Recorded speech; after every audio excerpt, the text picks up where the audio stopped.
Fanservice. Love it, hate it, but it seems like we can never get rid of it.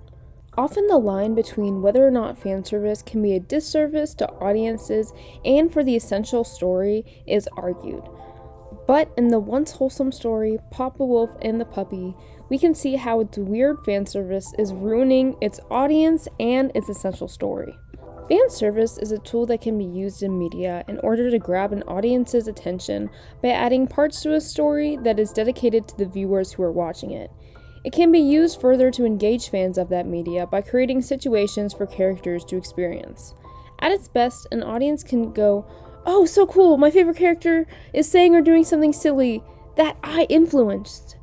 I've been quietly shipping them since they first met.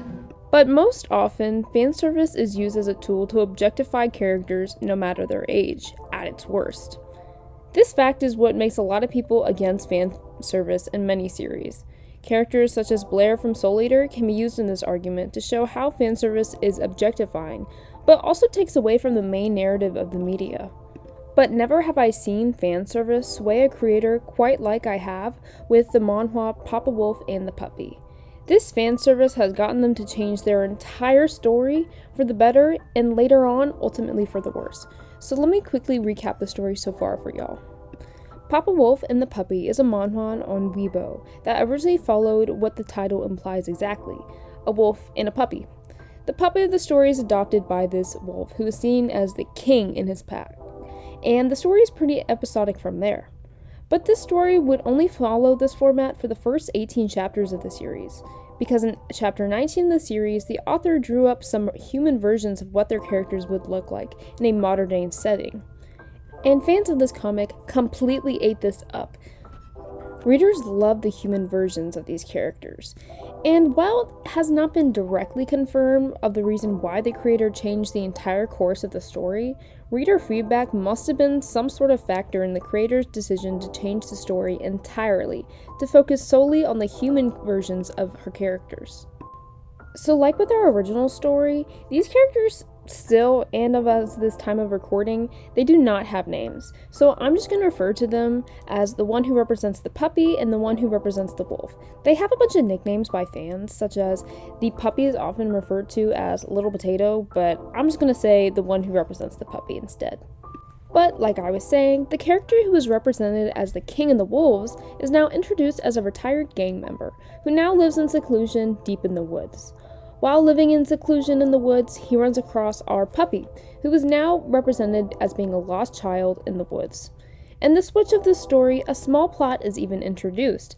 As they start living together, we start to learn more about the child who turns out to be the son of a rival gang, who we later learn, in a reference to the original story, was thrown into the woods after being kidnapped to fend for himself. But that is where he learned to raise himself around wolves, and he does share some animal-like characteristics after living in the woods for so long. Regardless, the character representing the wolf takes him in and they live out their cute, episodic, wholesome, father-son life together. Original fans of the series, who were there from the start where it was just animals, still really loved this development and stayed on for the cute father-son wholesomeness that would ensue in the episodic chapters. But then, what came to ruin this series is the fan service that the author provided for its fans, that is now destroying its own fandom and its own story. And when this fan service starts to show up is when we have the aged up chapters of both characters. I'm sure we all know where this is going. Now, having an aged up episodic chapter isn't something new for the series. In fact, when the author just focused on drawing them as animals, they had done this too, representing the small puppy becoming into a huge dog. But what is very strange in these aged up chapters is that we see the puppy character be attracted to the character who is seen throughout over 100 chapters to be his father figure to him, being kind of romantic to him in a sense. Oh, Jesus. Gross. Which is completely crazy to show romantic tension between these two when we have seen them be nothing but father and son.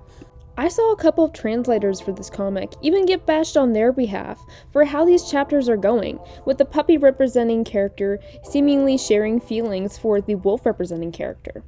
The translators for this comic have had to explain exactly why some of these episodes have become the way they are.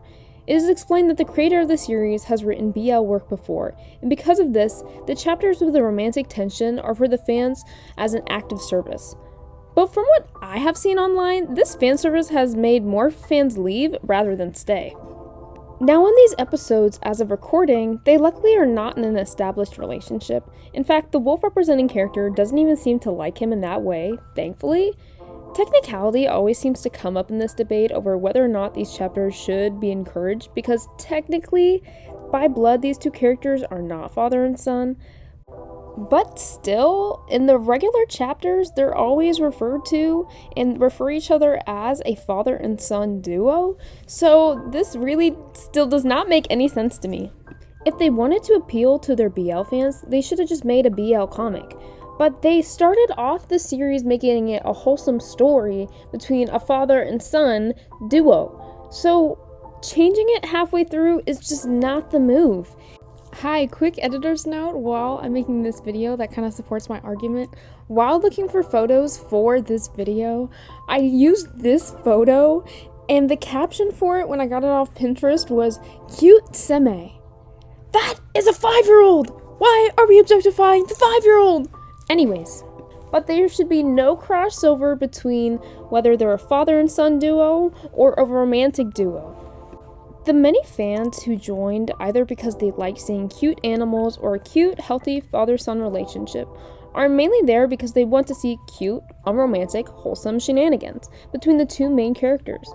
And by adding this element of romance, they are losing more fans day by day, as people continue to get weirded out by these aged-up chapters that insinuate something more between these characters. Many fans are holding on by a thread and hoping that the story does not take the BL route, with many fans promising that if it does, they are immediately leaving.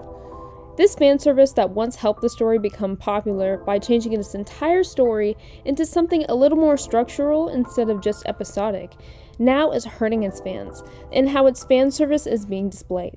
The series is not finished yet, but I hope that the author will turn a new leaf and just drop the romantic tension referenced in these age-up characters, because it is seriously making me hate this comic.